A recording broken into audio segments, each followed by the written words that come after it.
Hello दोस्तों, स्वागत है आप सबका एक बार फिर से आपके अपने इस यूट्यूब चैनल पर। आज के इस वीडियो में हम लोग शुरू करने वाले हैं फिगर ऑफ स्पीच। जी हाँ, फिगर ऑफ स्पीच के बारे में आपको पता होगा कि फिगर ऑफ स्पीच को हिंदी में क्या बोलते हैं? अलंकार। फिगर ऑफ स्पीच को हिंदी में अलंकार बोलते हैं और ये इंटरमीडिएट के एग्ज़ाम में मोस्ट इम्पॉर्टेंट टॉपिक है। इससे रिलेटेड क्वेश्चन ज़रूर से ज़रूर आते हैं। तो आज फिर फिगर ऑफ स्पीच की ये सीरीज़ शुरू होने वाली है। इसमें टोटल 1 से लेकर के आर जितने भी बोर्ड के एग्ज़ाम में आने वाले 12th के कोर्स में है फिगर ऑफ स्पीच, वो सबकी पार्ट बाय पार्ट आपको वीडियो मिलती रहेगी। तो आज के इस वीडियो में हम लोग फिगर ऑफ स्पीच की डिफिनेशन देखेंगे और सिमिली जो कि फर्स्ट है उपमा अलंकार, उसकी डिफिनेशन और उसके एग्जाम्पल देखेंगे। और आज तक के बोर्ड के एग्जामिनेशन में जितने भी क्वेश्चन आ चुके हैं उन सभी का हिंदी एक्सप्लेनेशन के साथ एक एक एक्सप्लेनेशन देखने वाले हैं। तो आइए सबसे पहले स्टार्ट करते हैं। फिगर ऑफ स्पीच किसे कहते हैं? जी हाँ, अलंकार किसे कहते हैं? तो यहाँ पर आपको देखने को मिल रहा होगा कि द वर्ड्स आर फ्रेजेज यानी वे शब्द या phrase that makes our language effective, जो हमारे नॉर्मल लैंग्वेज को बोलचाल की भाषा को थोड़ा और इफेक्टिव माने प्रभावशाली बना देते हैं। एंड इम्प्रेसिव, और दूसरे को इम्प्रेस करने के लिए यूज कर दिए जाएं कुछ ऐसे वर्ड, कुछ ऐसे शब्द जो हमारे लैंग्वेज में और ज़्यादा महत्वपूर्ण बना दें, उसी को कहा जाता है figure of speech. Figure of speech means अलंकार, यानी कि जिस प्रकार से हिंदी में हम लोग देखते हैं कि काव्य के शोभा को बढ़ाने वाले शब्दों को अलंकार करते हैं, ठीक उसी प्रकार से इंग्लिश में भी अपने नॉर्मल लैंग्वेज, नॉर्मल बोलचाल की भाषा को थोड़ा और इफेक्टिव तरीके से बताने के लिए जिन शब्दों और जिन फ्रेजेस का यूज कर दिया जाएगा उसी को फिगर ऑफ स्पीच कहेंगे। यहाँ पर आपको दूसरी डिफिनेशन भी देखने को मिल सकती है कि a figure of speech is a deviation from ordinary use of words with a view to increasing their effect. Yes, figure of speech एक ऐसा सामान्यतः यूज हुए शब्दों का ऑर्डिनरी फॉर्म हो जाता है, यानी कि जो हम लोग सामान्यतः शब्दों का यूज करते हैं उन्हीं शब्दों को एक बेहतरीन तरीके से यूज करके उनका इफेक्ट यानी उनका प्रभाव बढ़ाने के लिए कुछ ऐसे फ्रेजेज, कुछ ऐसे वाक्यांशों को हम लोग जोड़ देते हैं, उसी को फिगर ऑफ स्पीच कहते हैं। और इंटरमीडिएट के कोर्स में अभी तक बात किया जाए यूपी बोर्ड के कोर्स में, तो there are 7 type of figure of speech in intermediate course.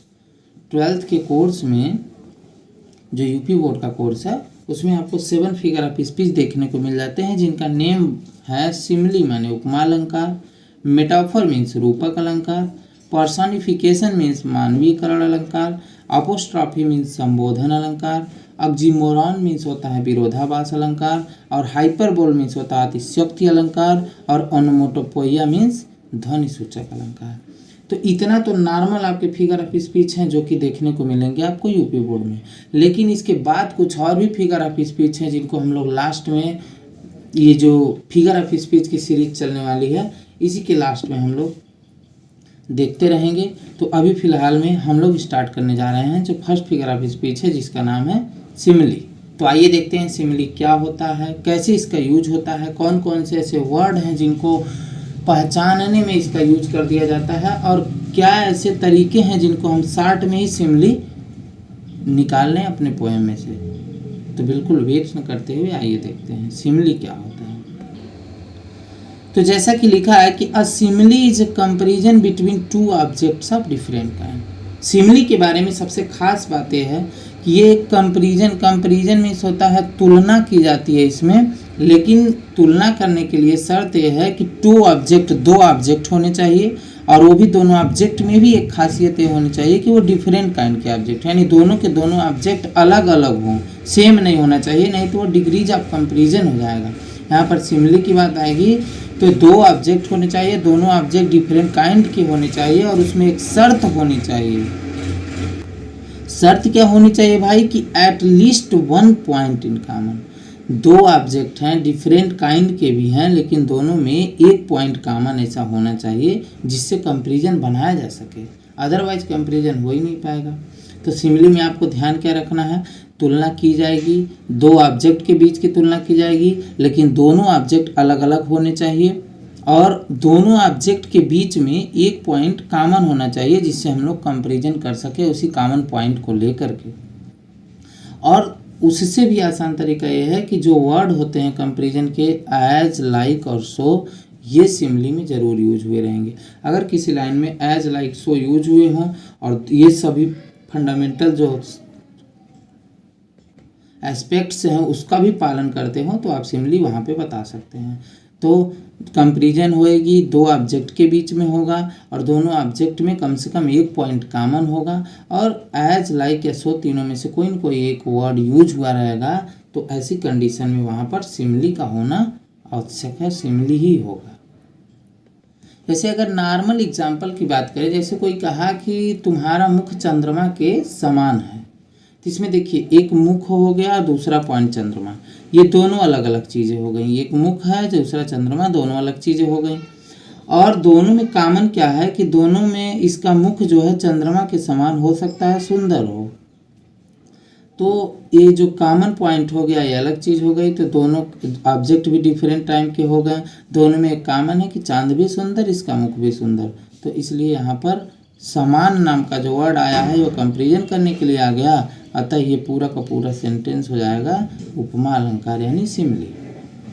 और भी एग्जाम्पल देखेंगे। यहाँ लिखा है I wandered lonely as a cloud. I wandered lonely, मैं मतलब भटक रहा था इधर उधर। लोनली माने अकेले, किस तरीके से, क्लाउड माने बादल की तरह। जिस प्रकार से बादल ही आकाश में अकेले फालतू में इधर उधर भटकता है, उसी तरह से कोई भी व्यक्ति है जो कह रहा है कि मैं एकदम बादल की तरह इधर उधर भटक रहा था। और एज आया हुआ है तो मान लेंगे इसमें कौन सा फिगर ऑफ स्पीच है, जी सिमिली। दूसरा, great Khali is as strong as an ox. Great Khali अलग चीज़ है और ऑक्स माने बैल अलग ऑब्जेक्ट है, लेकिन दोनों में एक पॉइंट कॉमन आपको देखने को मिल रहा है यहाँ कि बैल भी स्ट्रांग है, खली भी स्ट्रांग है। इसलिए दोनों के बीच का कंपैरिजन हो गया कि ग्रेट खली उतना ही स्ट्रांग है जितना कि ऑक्स। तो इसमें भी सिमिली है। फिर कर आफ्टर एग्जामिनेशन, एग्जामिनेशन के बाद the student feel as light as feather. Examination के बाद जो स्टूडेंट थे वो उतना ही हल्का महसूस किए जितना फेदर माने पंख होता है। देखिए स्टूडेंट अलग ऑब्जेक्ट, पंख अलग ऑब्जेक्ट, दोनों के बीच में एक ऐसा कंपैरिजन हुआ कि एक कंपैरिजन का पॉइंट मिल गया। लाइट माने हल्का, पंख भी हल्का होता है, स्टूडेंट भी बिल्कुल हल्का, अपने आप में रिलैक्स फील किए एग्जामिनेशन के बाद। तो ऐसे में एज आ चुका है, आप कह सकते हैं यहाँ पे सिमिली है। फिर कह रहा कि the glow of his face is as bright as sunshine, यानी उसके चेहरे का जो ग्लो माने चमक है वो उतना ही चमकीला लग रहा है जैसा कि सनशाइन। देखिए ग्लो ऑफ फेस अलग ऑब्जेक्ट है, सनशाइन दूसरी चीज़ है। दोनों ऑब्जेक्ट डिफरेंट काइंड के हो गए, लेकिन दोनों के अंदर एक कॉमन पॉइंट है जिसका नाम है चमक, और एज का यूज हुआ है तो सिमिली अवश्य है। यहाँ पर आपको कुछ फिल्मी अंदाज में भी देखने को मिल जा सकते हैं एग्जाम्पल। जैसे लिखा कोयल सी तेरी बोली, यानी कि जो कोयल है उसकी बोली और इनकी बोली दोनों अलग अलग ऑब्जेक्ट हैं, लेकिन एक बात दोनों में कॉमन है कि दोनों की बोलियों में थोड़ा मिठास है, इसलिए कंपेयर किया गया। फिर लिखा है चांदी जैसा रंग है तेरा। इट मीन्स कोई एक इंसान होगा जिसका रंग और चांदी का रंग दोनों ऑब्जेक्ट डिफरेंट काइंड के हैं और दोनों में एक पॉइंट कॉमन देखने को मिल जा रहा है कि चांदी भी हो सकता है अच्छे रंग का हो, सुंदर हो, गोरा हो, और इसका भी रंग अच्छा है। आइए और आगे एग्जाम्पल देखते हैं जो बोर्ड एग्जामिनेशन में आज तक आए हुए हैं। यहाँ पर एक एग्जाम्पल और देखने को मिल रहा है सोने जैसे बाल, यानी कि किसी के बाल है उसका कंपेयर किया गया सोने से। इट मीन्स वो भी सुनहरा होगा और उसका बाल भी सुनहरा, दोनों में एक पॉइंट कॉमन देखने को मिल जा रहा है, तो कह दिया जाएगा कि यहाँ पर सिमिली फिगर ऑफ स्पीच उपमा अलंकार है। आइए अदर एग्जाम्पल देखते हैं। लिखा है we wear her along like a pearl on a string. We bear माने हम लोग सहन करते हैं उसको अपने साथ इस प्रकार से जैसे पेरल माने मोती हो धारण किया हुआ, किस पर, स्ट्रिंग माने धागे में। जिस प्रकार से धागे में मोती रहता है, इट मीन्स धागा मोती को धारण करता है, ठीक उसी प्रकार से हम लोग उसको अपने अंदर सहन किए धारण किए हुए हैं। दोनों में ये पॉइंट धारण करने वाला कॉमन मिल रहा है। फिर लिखा है she is as fresh as dew, वो उतनी ही तरोताजी है जितना एक ड्यू माने ओस की बूंदें हैं। ओस की बूंदें अलग ऑब्जेक्ट है, ये वो लड़की है कोई डिफरेंट ऑब्जेक्ट है, दोनों में एक पॉइंट कॉमन मिल रहा है कि ड्यू भी थोड़ा तरोताजी होती है और ये जो लड़की है वो भी है फ्रेश है, बिल्कुल अच्छी। She hang like a star in the dew of our sun, वो कह रहा है कि वह हैंग मीन्स लटकी है, लाइक अ स्टार मीन्स तारे की तरह, किस जगह भाई, in the dew of our song, हमारे ड्यू माने ओस की बूंदों की तरह जो गीत है ना उसी में वो तारों की तरह लटकी हुई है। यानी कि हमारे गीत में को ओस की बूंदों से कंपेरिजन किया गया है और उसके सितारों की तरह कंपेरिजन किया गया है। तो यहाँ पर आज लाइक मिल रहा है देखने को, जहाँ भी ये सब फिगर ऑफ स्पीच है तो सिमिली।